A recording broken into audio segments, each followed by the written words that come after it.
Well, as India's marathon election season draws to a close, Ishan Garg set out to speak to young people in the capital, New Delhi, to find out what they are hoping for as the country's future. But what he encountered was a hesitation to speak up among India's youths. More than two-thirds of India's population is under 30 years of age, and millions in this age bracket have voted in these 6-week-long general elections in India. As a set of voters, India's youth are considered to be hugely important and influential, and I'm going to be speaking to some of them to understand the issues that matter to this age group in these elections. Many young voters below the age of 30 have spent their adulthood in Prime Minister Narendra Modi's India. They've seen him assume power a decade ago, promising more jobs, better education facilities, and a rapidly booming economy. They've also seen his government crack down on dissent, fail to take action against rising crimes against religious minorities, and struggle to tackle record unemployment. CNA reached out to several young people for this story, but most declined to appear on camera.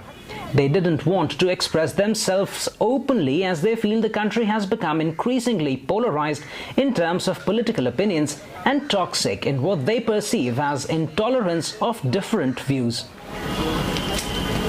Some like Pratiti Bhattacharya though agreed to speak.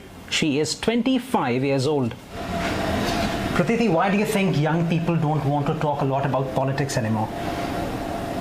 It's unsafe at the lack of a better word.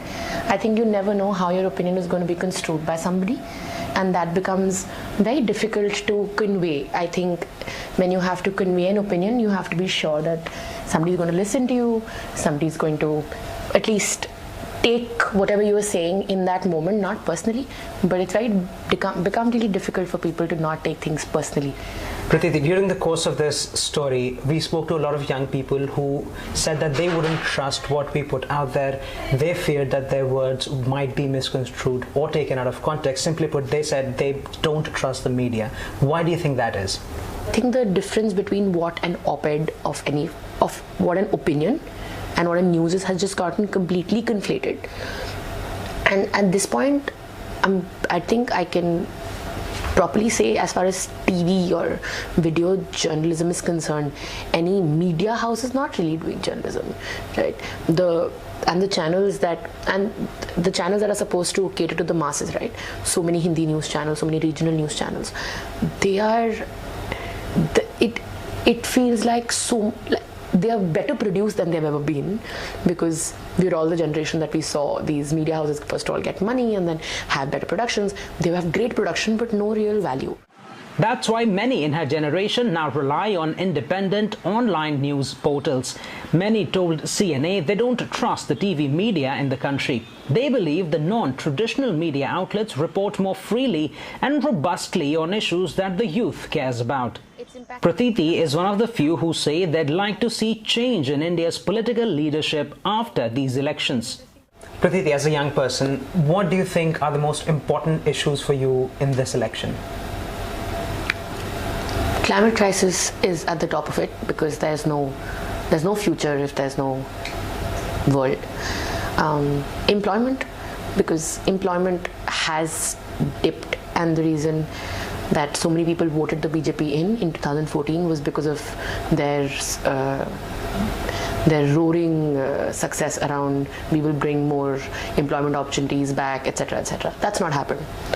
And third, education institutions. I think the idea that so many public institutions, specifically that deal with social sciences, are being targeted, and the push for making more private universities fundamentally means that we'll gatekeep education, which we as an independent country have gotten a lot of things wrong. But the one thing that we got right was making sure that if you wanted to study, you had the access to education. Now it's getting more difficult by the day. And women's safety.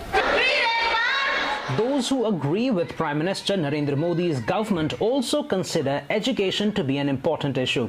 I am now meeting Sparsh, who doesn't use a last name. The 27-year-old public policy consultant tells me what issues matter to him. education, health, what the image of the country is on an international stage. I think these are some things that are really important to the voter. I think inclusivity is something that's important to the voter, what the government is doing for the poorest of the poor. I think the urban youth, the rural youth of course, and the urban youth has also become a lot more sensitive to inclusive development. So I think just all of the aspects of that. Sparsh, we are seeing the elections becoming a lot more presidential in nature. People are not necessarily thinking about the political parties in the fray. They're probably thinking about the leaders who are at the helm of these parties. Does that resonate with you, or do you think that's not a fair assessment? PM Modi has his own role in the hierarchy, right? And when I'm going and voting, like in terms of say when I'm thinking in terms of the international context, or I'm thinking in terms of policies that are decided centrally at the top level, I'm talking about terms of defense, then I'm not going to think about my candidate. I will think about the party or the leader who is, but at the same time, I will also give a certain degree of weightage to what's happening in my constituency. What are the promises made for me, right? As a middle class voter, man, I mean, I have a complaint. No parties ever promised me a tax reduction on my salary, but that's what it is, right? So yeah, I feel like the young voter is a lot more informed. To sum it up, I feel like even though it's presidential, I think they're looking at the candidates a lot more. That's why the candidates are having to do a lot more, showcase a lot more. So I think it's a nice balance. I feel like it will improve also. Political parties have made a concerted effort to woo young voters. India's main federal opposition, Congress Party, has promised 3 million government jobs on top of a guaranteed apprenticeship scheme for all 18 to 24-year-olds. Prime Minister Narendra Modi's BJP party, on the other hand, has promised to upskill youth and turn them into entrepreneurs. Some see those as attempts to get votes from young voters. But of the 49 million first-time eligible voters, official data shows that only 18 million registered to cast their ballot this year. Organizations working on mobilizing young voters worry they are being cast out from the political process. Young people do not really have a place during policy discussions. We don't have a place when it comes to in the parliament. We are not involved in politics at a very large level in India. And it's time that, given that 65% of our country is young, that we actively work towards participating in policy discussions. In India, you need to be 25 years or older to contest polls, but the average age of India's politicians in parliament after the last election was 57 years. Some hope this can change, with more young people taking a more active interest in politics. So I think for our generation, for it to go forward, we have to first recognize where all of this polarizing venom is coming from and stand up to it. It's high time that youngsters start believing that their view of the world is as justified as that of somebody older. At the conclusion of the biggest democratic exercise in the world, India's youth says it's hopeful about the country's future, irrespective of the party that comes to power. Ishan, Garg, CNA, New Delhi.